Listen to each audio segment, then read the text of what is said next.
ऐसा नहीं हो सकता। छल है ये माधव, छल है ये मायावी पासे है, छल है ये।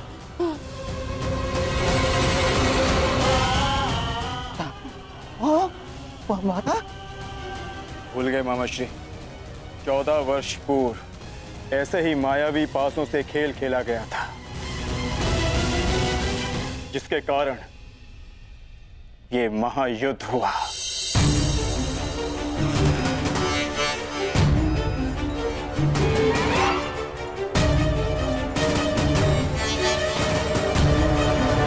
वस्त्रहरण करो इस मामा का।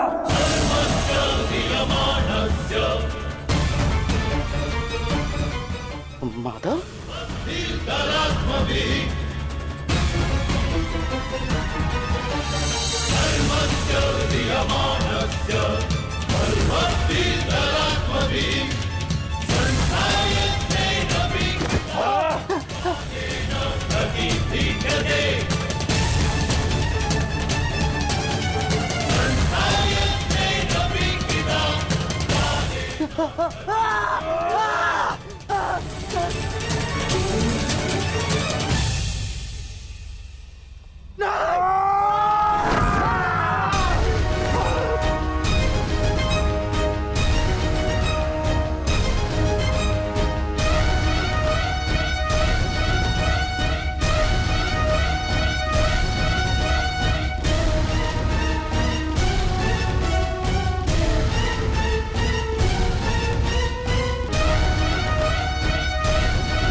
धर्मराज, ये क्या है सब? मामा श्री, अगली चाल। अभी तो खेल प्रारंभ हुआ है गांधार राज। विराजिए।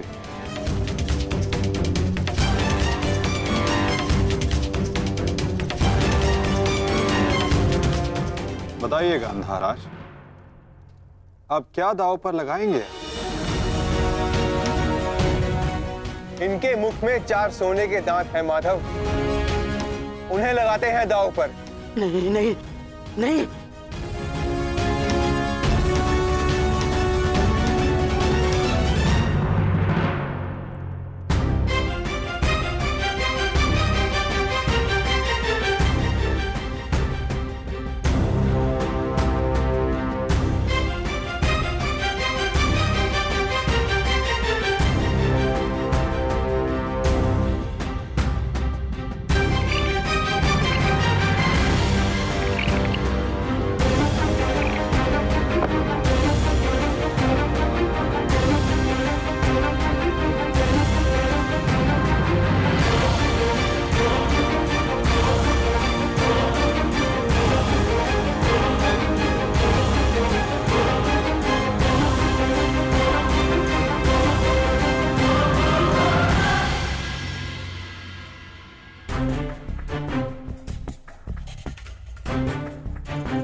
चासर की विजय के पश्चात बहुत हंसी आ रही थी ना मामा श्री, अब दिखाइए अपनी तन पंक्तियां, दिखाओ।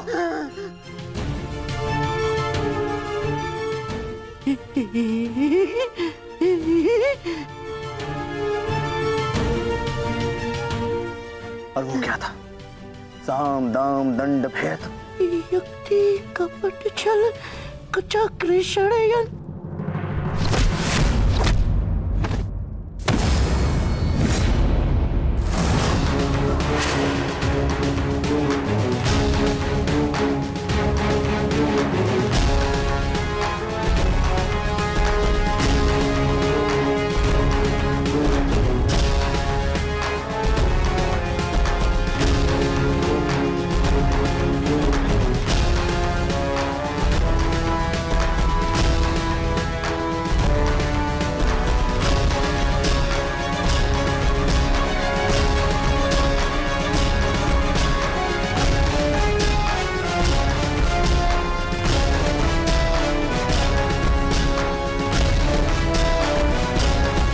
आनंद नहीं आया मामा श्री।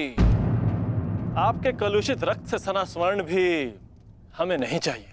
कुछ और दाव पे लगाते हैं। आपका दाहिना हाथ कैसा रहेगा मामा श्री?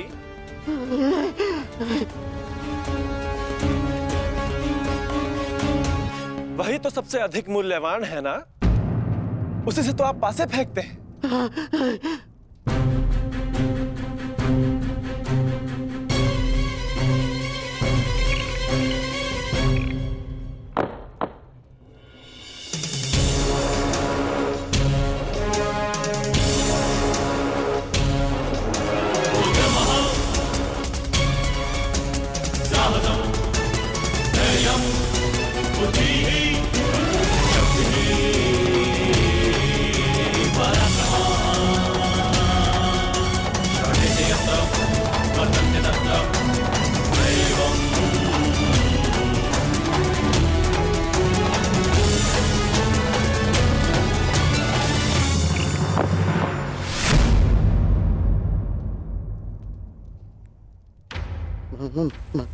माधव, मुझसे भूल हो गई।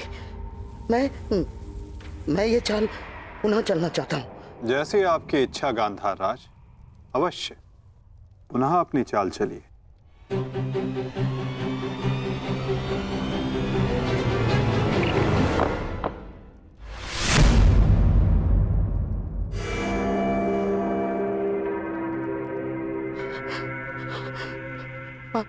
पांचाली,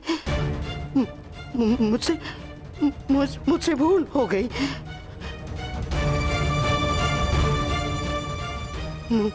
मुझे क्षमा कर दो, मुझे क्षमा कर दो पांचाली।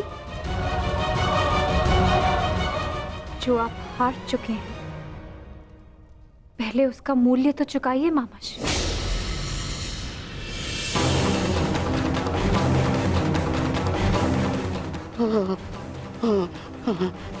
नहीं,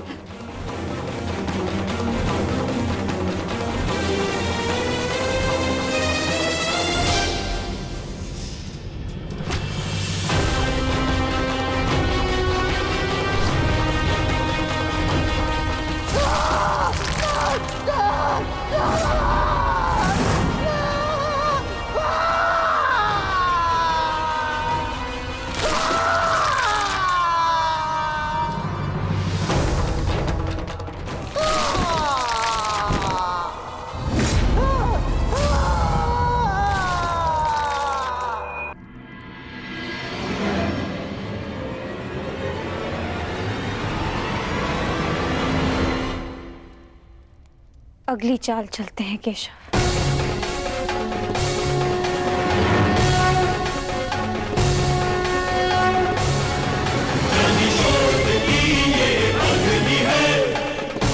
किंतु इस बार गांधार राज के पास कुछ लगाने के लिए शेष नहीं है सखी।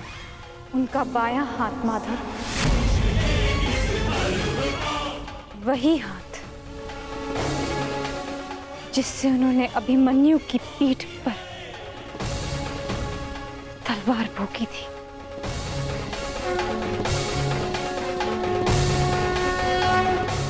एक और चाल मामा श्री।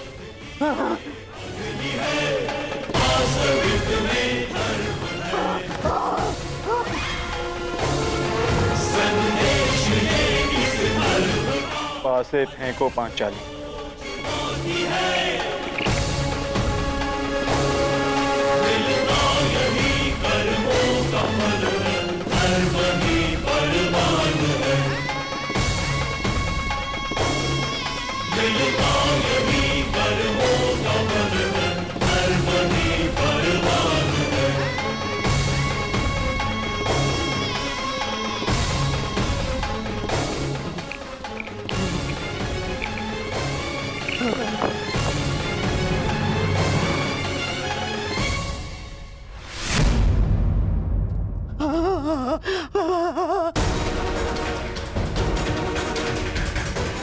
मुझे खेद है गांधार राज, आप अपने वो हाथ हार गए जिनसे आपने महाभारत का युद्ध रचा था।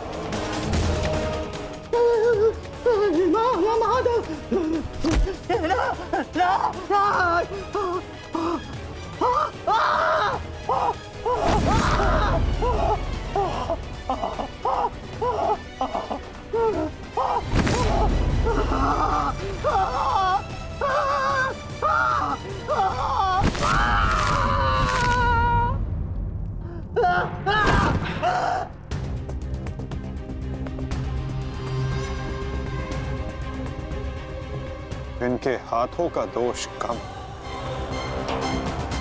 इनके उस मन, उस मस्तिष्क का दोष अधिक था। उस द्यूत में, उस लाक्षागृह की अग्नि में इनके मन का नाश करो पार्थ।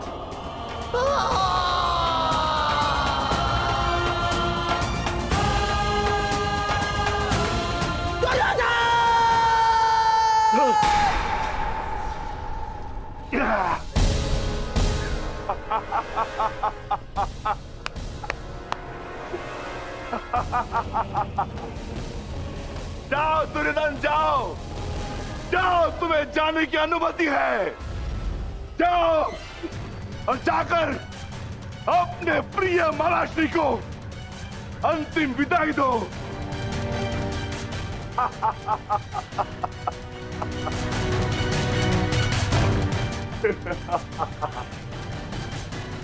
नहीं, नहीं,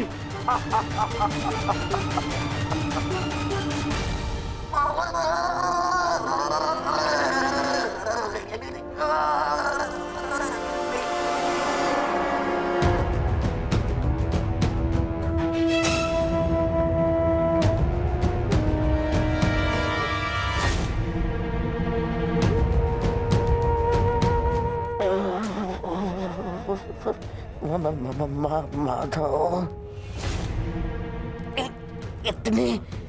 इतनी पीड़ा क्यों? मुझे इस पीड़ा से मुक्त क्यों नहीं कर देते? जो पीड़ा इतने वर्षों तक आपने पांचाली और पांडवों को दी गांधार नरेश, कदाचित उसके समक्ष आपकी ये पीड़ा कुछ भी नहीं। जो बोओगे वही काटोगे, यही नियति है।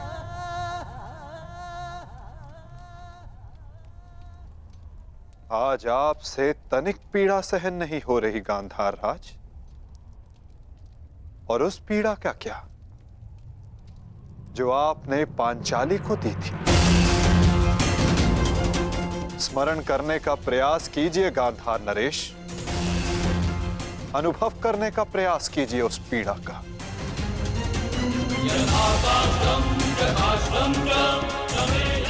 उस भरी सभा में पांचाली के वस्त्रहीन शरीर पर पुरुषों की दृष्टि कांटे बनकर चुभ रही थी।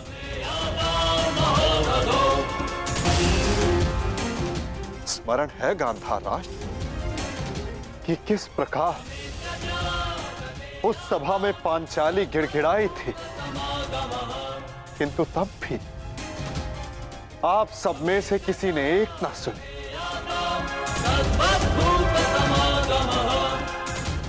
और अब आप चाहते हैं कि हम आपका निवेदन स्वीकार करें गांधार राज। आप वो अधिकार खो चुके हैं।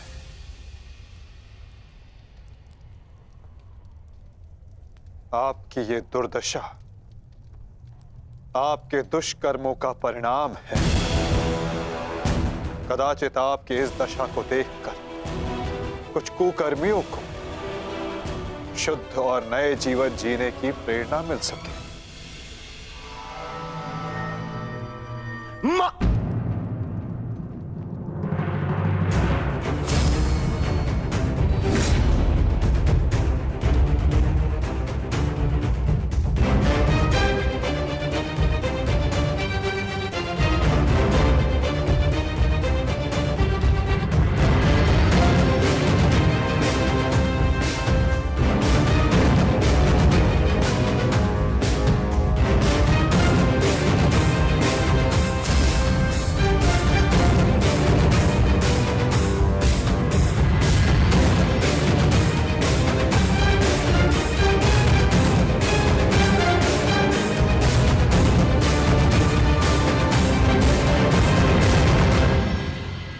तुम्हारी प्रतीक्षा करेंगे अनुज।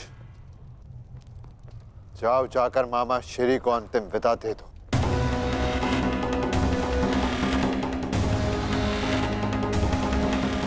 नहीं नहीं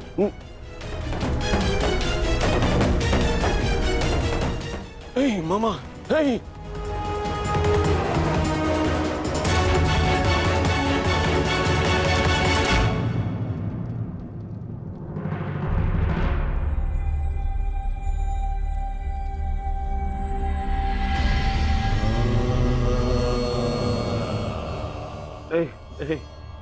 नहीं नहीं नहीं नहीं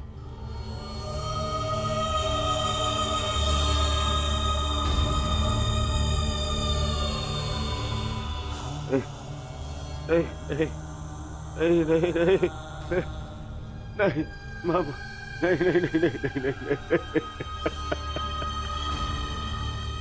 मामा नहीं नहीं नहीं नहीं नहीं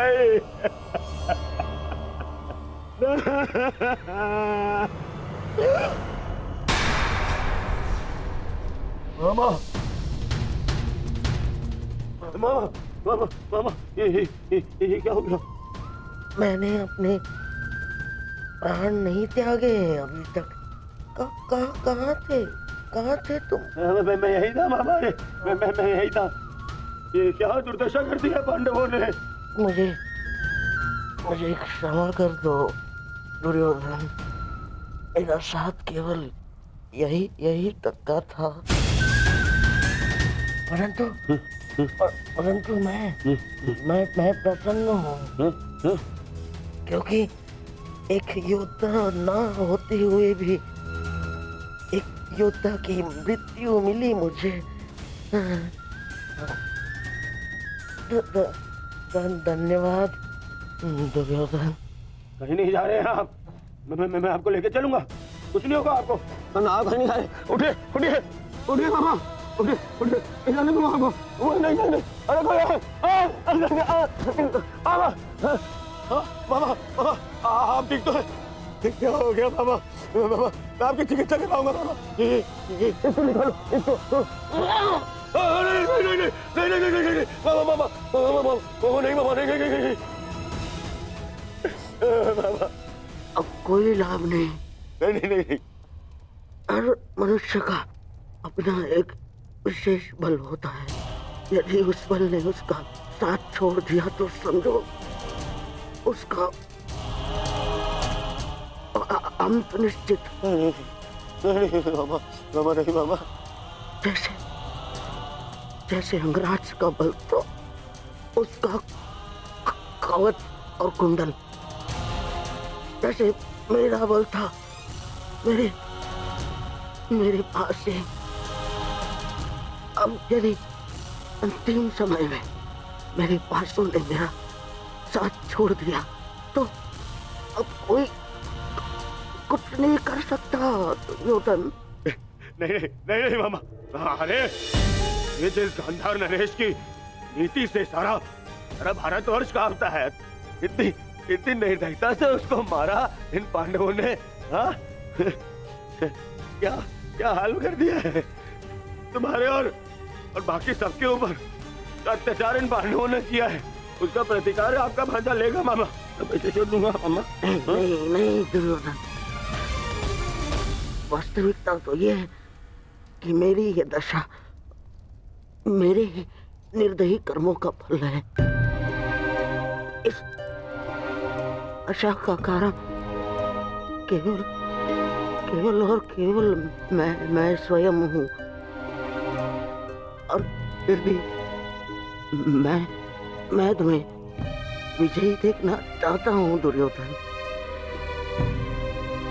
तुमने बचपन से मेरी हर बात सुनी और मानी भी, और आज भी तुम्हारे हित के लिए एक बात करना चाहता हूँ तुमसे। बोलो बाबा। दुर्योधन चले जाओ। आपको छोड़ के कहाँ? नहीं कहीं नहीं जा रहा। मेरी सलाह मानो दुर्योधन, क्योंकि वो वो वासुदेव कृष्ण तुम्हें जीवित नहीं छोड़ेगा। और वो विकोदर भीम उसकी प्रतिज्ञा अवश्य पूर्ण करेगा दुर्योधन।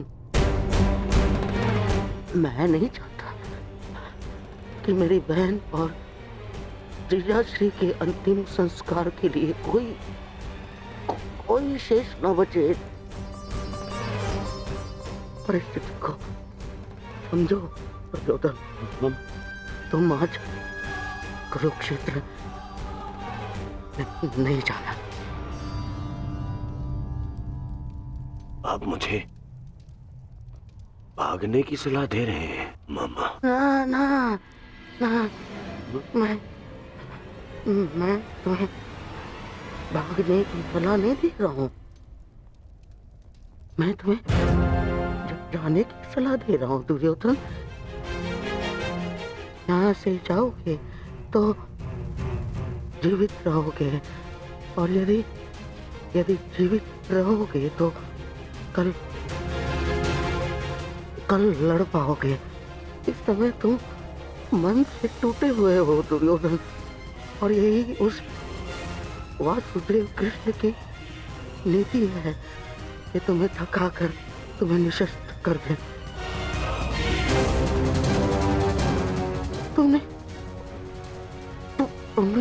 तुमने सोचा नहीं कि कैसे पांडव एक एक करके अलग तुमसे युद्ध कर रहे थे ताकि तुम थक जाओ। ये उस वासुदेव कृष्ण की नीति है तुम्हें परास्त करने की। वो अवश्य कोई चाल चल रहा होगा। यहाँ पास में एक सरोवर है दुर्योधन, उसके तल में एक कुआं है जहाँ सरलता से छिपा जा सकता है। वहाँ जाओ, विश्राम करो और अपनी शक्ति पुनः अर्जित करो। मेरी बात मानो। तुम्हें मेरी सौगंध। सरोवर में जाओ, अपने मामा की अंतिम इच्छा का पालन करोगे ना? अपने मामा की अंतिम आज्ञा का पालन? हाँ मामा, मैं आपकी अंतिम इच्छा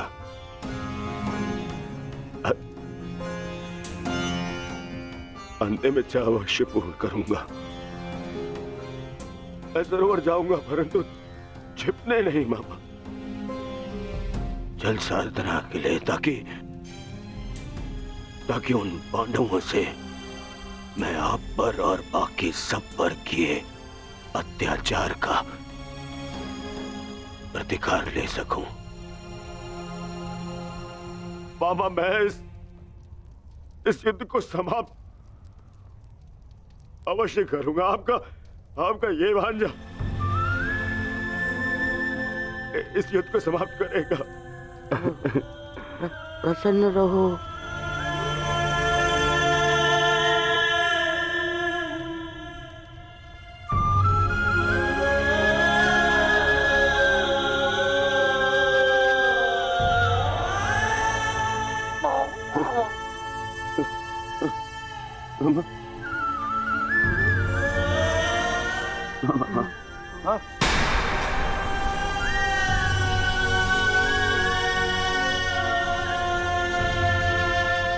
मेरे होने वाले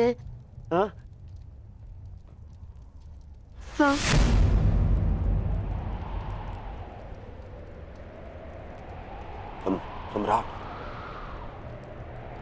मामा, मेरे होने वाले सम्राट पूरा तो बोलो।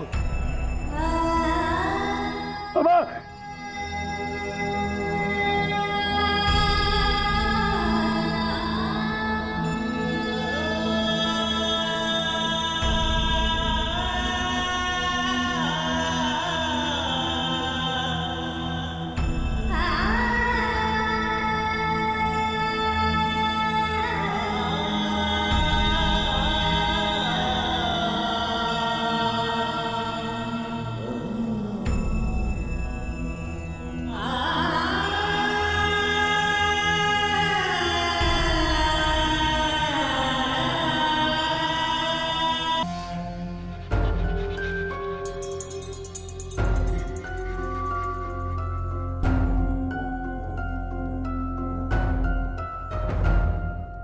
हमें बहुत विलंब हो रहा है युधिष्ठिर।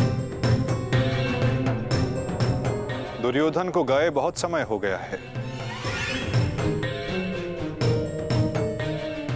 अब दुर्योधन को बाहर बुलाने का समय आ गया है। प्रतीत होता है कि अपने अंत से डर के भाग गया है वो कायर।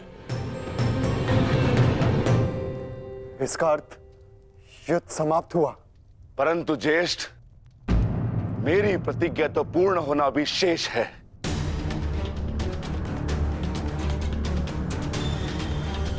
यदि दुर्योधन युद्ध नहीं चाहता तो फिर क्यों युद्ध किया जाए? माता गांधारी का एक पुत्र जीवित रहा तो इसमें समस्या कैसी? समस्या है ज्येष्ठ। माधव ने भी कहा ना कि कांटों के वृक्ष का यदि संपूर्ण नाश ना किया जाए तो फिर से पनप जाता है। उसी भांति यदि अधर्म का संपूर्ण नाश ना किया जाए तो धर्म स्थापना पर संकट होगा।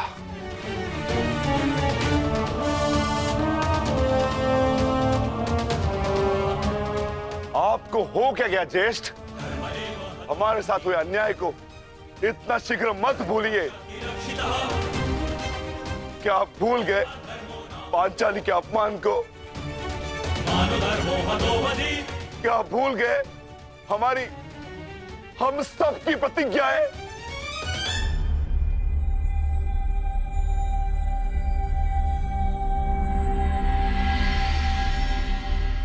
सब स्मरण है मुझे अनुज, सब स्मरण है।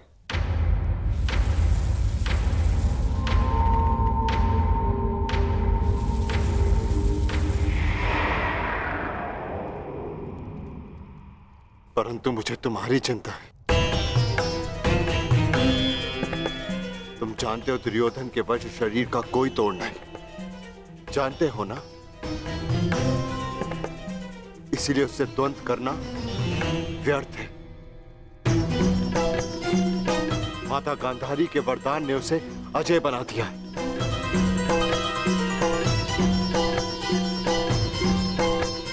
यदि तुम्हें कुछ हो गया तो मैं स्वयं को कभी क्षमा नहीं कर पाऊंगा अनुज। जानता हूं ज्येष्ठ, मैं सब कुछ जानता हूं, परंतु मुझे उसकी चिंता नहीं। धर्म स्थापना पर निकले हैं तो बलिदान देना होगा।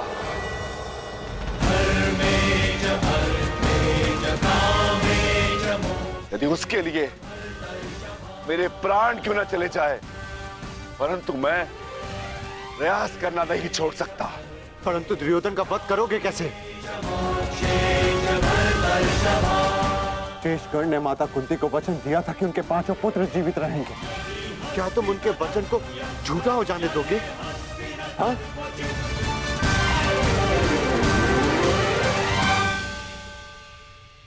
उत्तर दो भीम, कैसे परास्त करोगे दुर्योधन को? जोड़ पर से प्रत्येक वस्तु दुर्बल होती है धर्मराज। दुर्योधन की जंघा और उसकी कमर का जोड़ अभी भी मानविक है।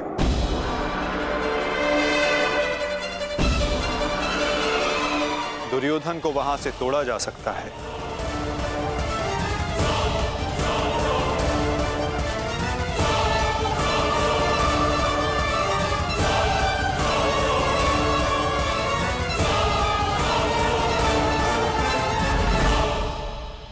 परंतु यह अधर्म होगा माधव। इस समय धर्म की मांग कदाचित यही अधर्म है धर्मराज। दुर्योधन का अंत धर्म की मांग है।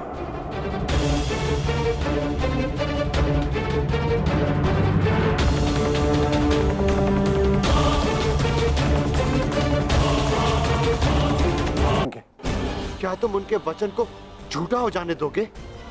हाँ? उत्तर दो भीम, कैसे परास्त करोगे दुर्योधन को?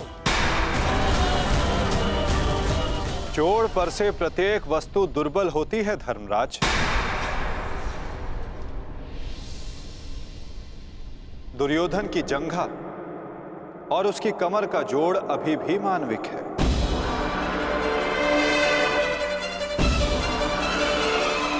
दुर्योधन को वहां से तोड़ा जा सकता है।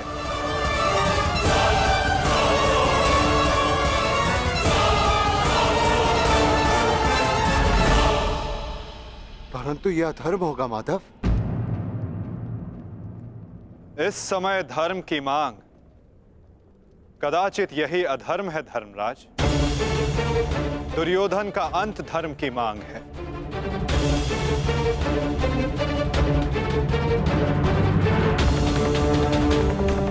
परंतु माधव, युद्ध के लिए दुर्योधन का प्रस्तुत होना भी आवश्यक है। यदि दुर्योधन हम सबके समक्ष प्रस्तुत नहीं होते तो हमें दुर्योधन के समक्ष प्रस्तुत हो जाना चाहिए।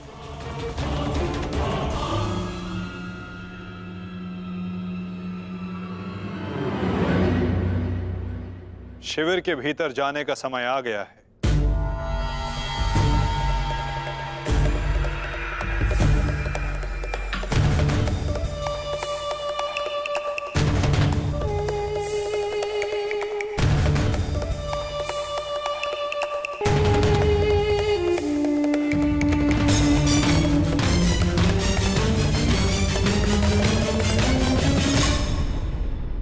याद तो कोई भी नहीं है।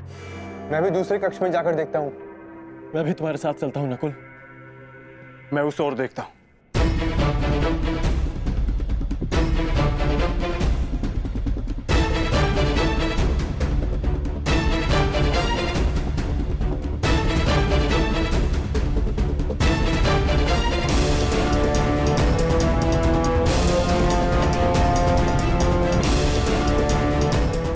माधव, दुर्योधन कहीं नहीं मिला। अब हम क्या करें? रक्त और पाप अपने चिन्ह छोड़ ही जाते हैं पार्थ। और यदि रक्त एक पापी का हो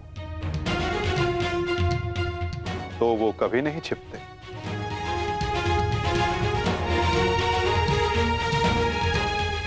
उधर देखो पार्थ।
तो दुर्योधन इस सरोवर में छिपा है।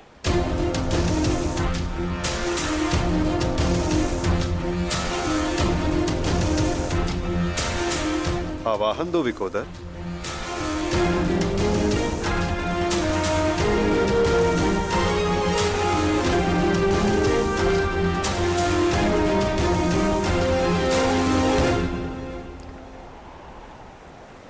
दुर्योधन, मैं जानता हूं तुम यहीं छिपे हो।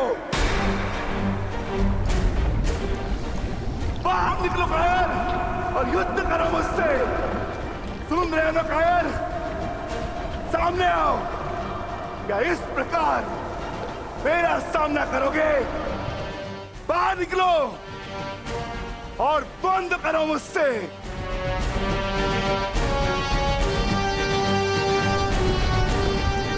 आज तुम्हारे मामा श्री तुम्हारा साथ छोड़कर चले गए और शीघ्र ही मैं तुम्हें उनके पास भेज दूंगा।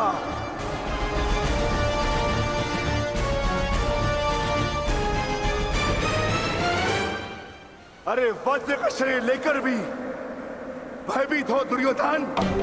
महारथी कर्ण को अपना मित्र कहते हो ना, किंतु आज यदि कर्ण तुम्हें इस दिशा में देख लेते तो उन्हें भान हो जाता कि उनका मित्र एक शूरवीर योद्धा नहीं, बस एक कायर है। और उन्हें लज्जा है कि उस क्षण पर जिस क्षण उन्होंने तुम्हारा साथ देने का निर्णय किया।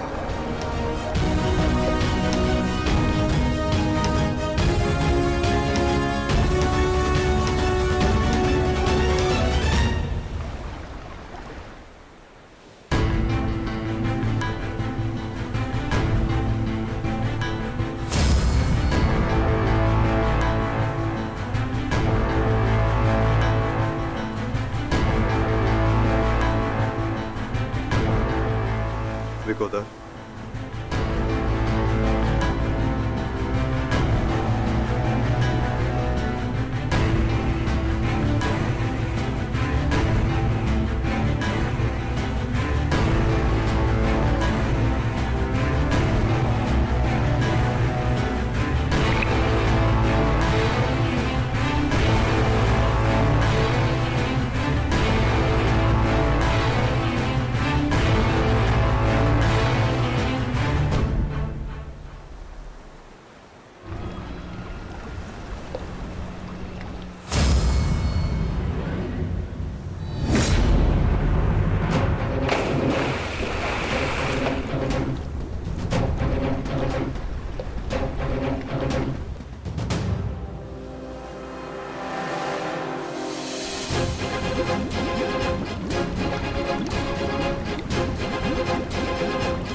तुम तो अपने मामा से भी बड़े कायर निकले दुर्योधन। विश्वास नहीं होता कि तुम वही दुर्योधन हो जिसे ज्येष्ठ कर्ण हस्तिनापुर का महाराज बनाना चाहते थे। मेरा चयन बिल्कुल ठीक था। दुर्योधन तुमसे बेहतर राजा होगा।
दुर्योधन आओ,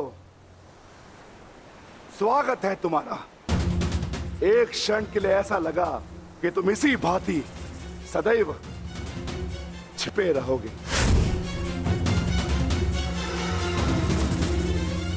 मुझे तुमसे छिपने की आवश्यकता नहीं है भीम, क्योंकि मेरा शरीर वज्र का है। स्मरण है ना, कुछ समय पूर्व क्या दुर्दशा की थी मैंने तुम्हारी? स्मरण है?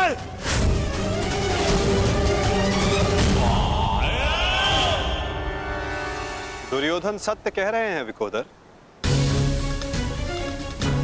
दुर्योधन छिप नहीं रहे थे, वो तो जल साधना में लीन थे।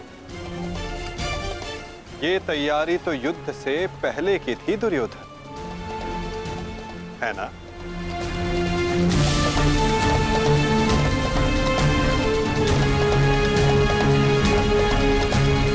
अद्भुत, एक बार फिर तुमने मुझे चौंका दिया। हाँ, मैं जल साधना कर रहा था जो मेरे गुरु बलराम ने मुझे सिखाया है।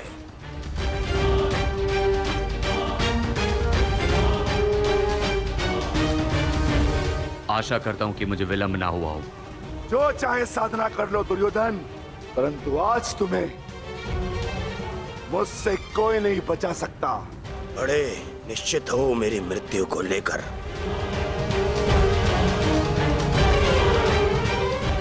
आज क्या कोई नया छल लाए हो मेरे लिए? हाँ, कोई छल नहीं होगा, युद्ध करो। उन्हें सोचा नहीं कि कैसे पांडव एक एक करके तुमसे युद्ध कर रहे थे। यही उस वासुदेव कृष्ण की नीति है कि तुम्हें थकाकर तुम्हें निशस्त्र कर दे। ठीक है, युद्ध होगा, परंतु एक बार में एक ही से होगा, और उससे होगा जिससे मैं चाहूंगा।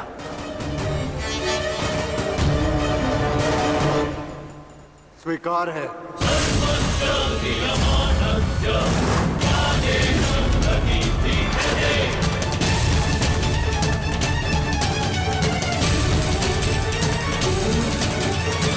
प्रश्न ये उठता है कि तुम युद्ध किससे करोगे? नकुल सहदेव से?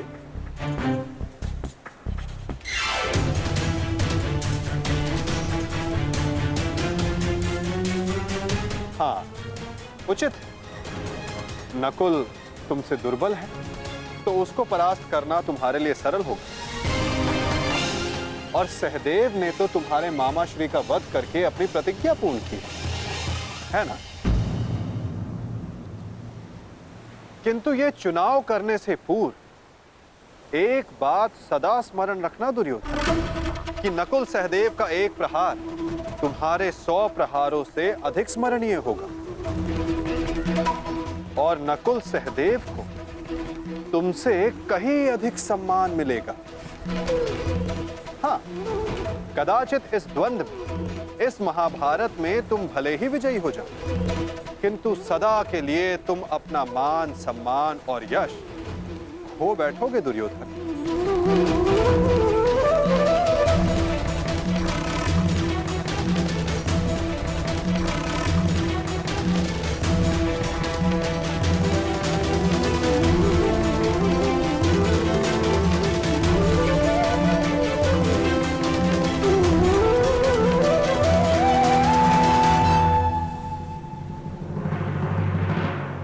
या तुम अर्जुन का चुनाव करोगे, जिसने तुम्हारे मित्र का वध किया। किंतु फिर प्रश्न ये उठता है कि तुम धनुर्युद्ध चुनते हो या गदा युद्ध। यदि तुमने धनुर्युद्ध चुना तो तुम अर्जुन के समक्ष क्षण भर के लिए नहीं टिक पाओगे।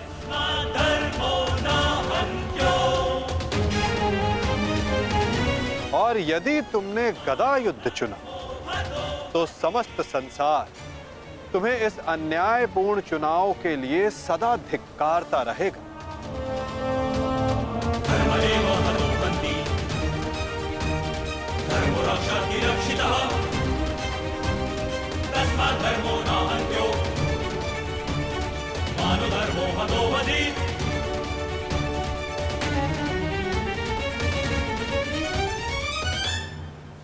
हाँ, युधिष्ठिर को द्वंद्व के लिए ललकारना ये अवश्य बुद्धिमानी हो, क्योंकि यदि राजा को मारोगे तो सेना तो स्वयं परास्त हो जाएगी। किंतु ये बात स्मरण रखना दुर्योधन, यदि तुमने ऐसा किया तो समस्त संसार तुम्हें उस कायर की भांति स्मरण करेगा जिसने स्वयं से निर्बल को परास्त करने का विकल्प चुना। अब चुनाव तुम्हारा है दुर्योधन।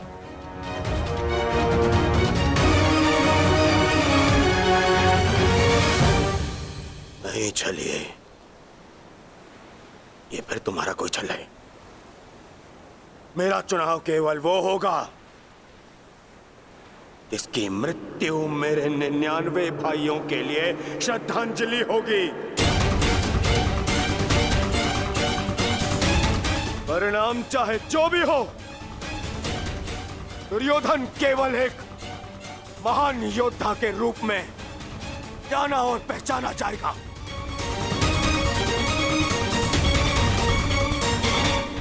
मैं दुर्योधन द्वंद्व के लिए भीम को चुनता हूं।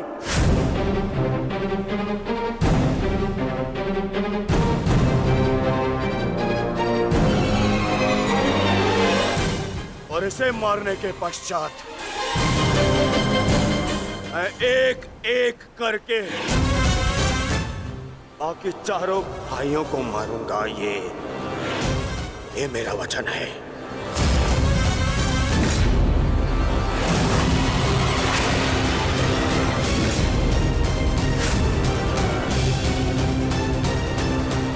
तो प्रतीक्षा किस बात की है दुर्योधन? अब समय ही बताएगा कि तुम मुझे मारकर अपने 99 भाइयों को श्रद्धांजलि दोगे या मैं तुम्हें उनके पास पहुंचा दूंगा।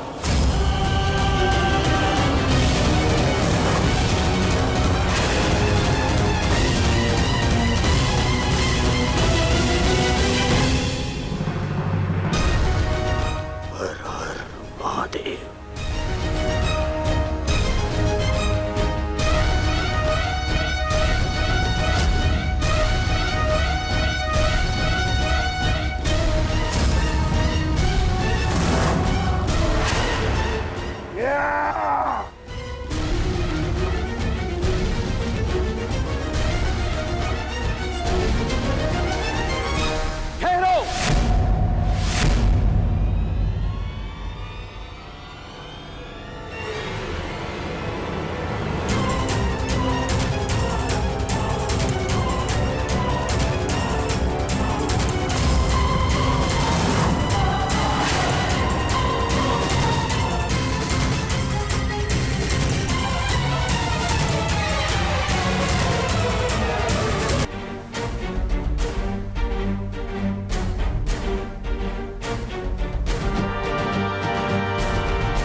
प्रणिपात दाऊ।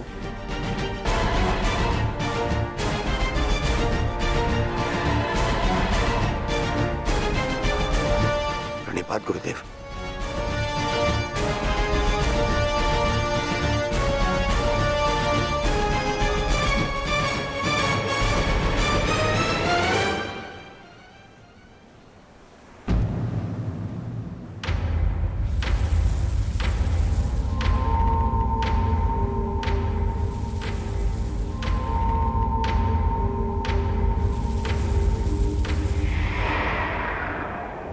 अक्षणी सेना का विनाश हो चुका है कान्हा। आर्यव्रत के सभी महारथी काल के गाल में समा चुके हैं। अब और कितनी आहुति दी जाएगी इस युद्ध में कान्हा? उत्तर दो। बंद करो ये विनाश, बंद करो ये महाभारत अब।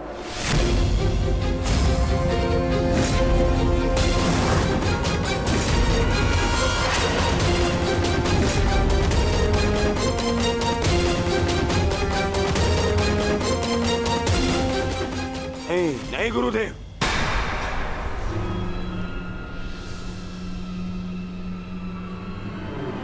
मैं इतना कुछ खो चुका हूं कि अब जब तक मेरा प्रतिशोध पूर्ण ना हो जाए ये युद्ध समाप्त नहीं हो सकता। और ना ही मैं अपनी प्रतिज्ञा पूर्ण होने से पूर्व इस युद्ध को समाप्त होने दूंगा।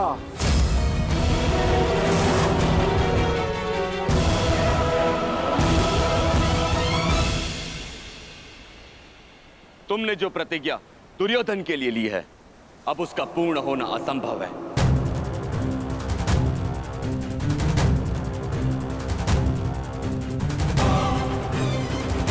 क्योंकि गदा युद्ध में कमर से नीचे प्रहार करना नियम के विरुद्ध है और तुमने प्रतिज्ञा ली है दुर्योधन की जंगा तोड़ने की।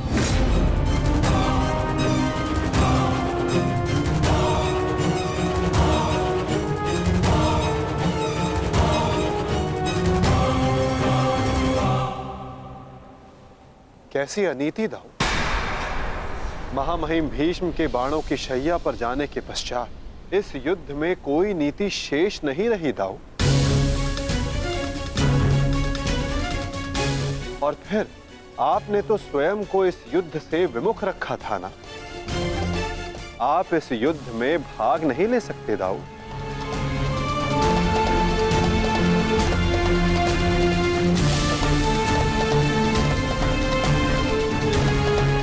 ये युद्ध धर्म स्थापना के लिए है दाऊ। मैं यही तो देखने आया हूं कान्हा कि इस धर्म स्थापना के युद्ध में कोई अधर्म ना हो।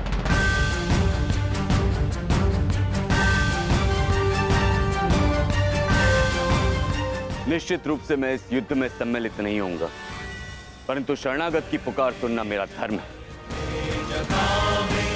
मैं नहीं चाहता कि कल को संसार ये कहे कि यदुवंश के कान्हा के होते हुए अधर्म हुआ।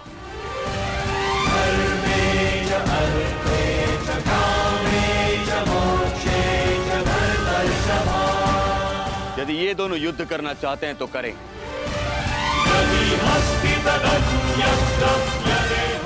इस युद्ध का निर्णायक मैं बनूंगा।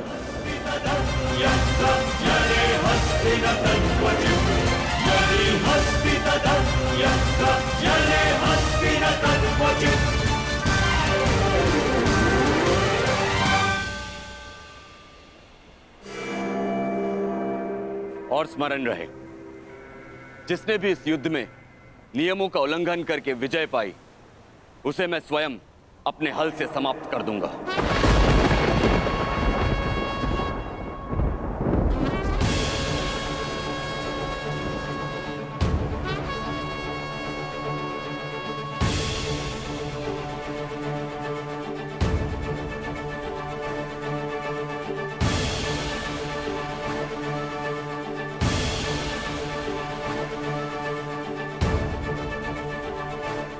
नियम वही होंगे जो गदा युद्ध में लागू होते हैं।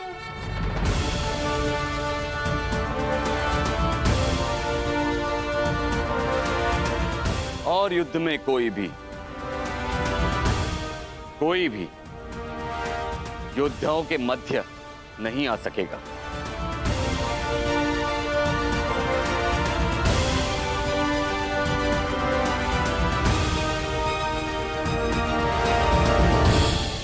इस द्वंद्व का विजेता इस युद्ध का विजेता माना जाएगा।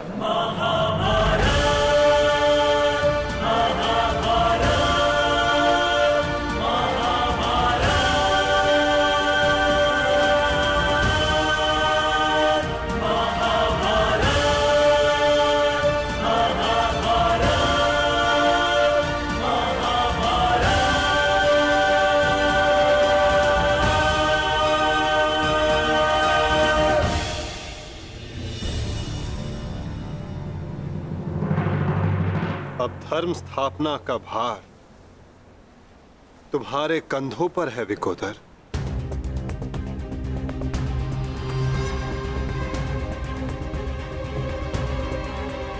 यदि मेरे कंधों पर कोई भार है तो केवल मेरी प्रतिज्ञा का, जिसे मैं अवश्य पूर्ण करूंगा।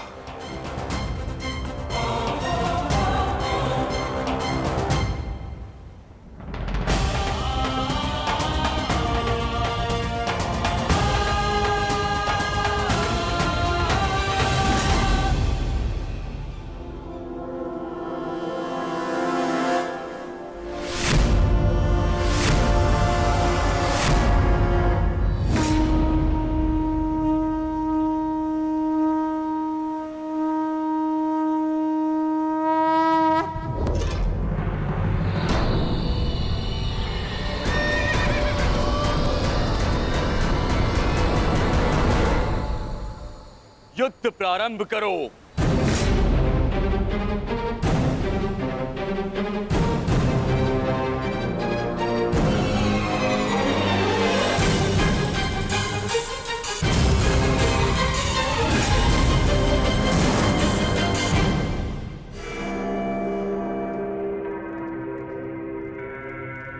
अब विजय और पराजय इस द्वंद्व पर निर्भर करेगी महाराज।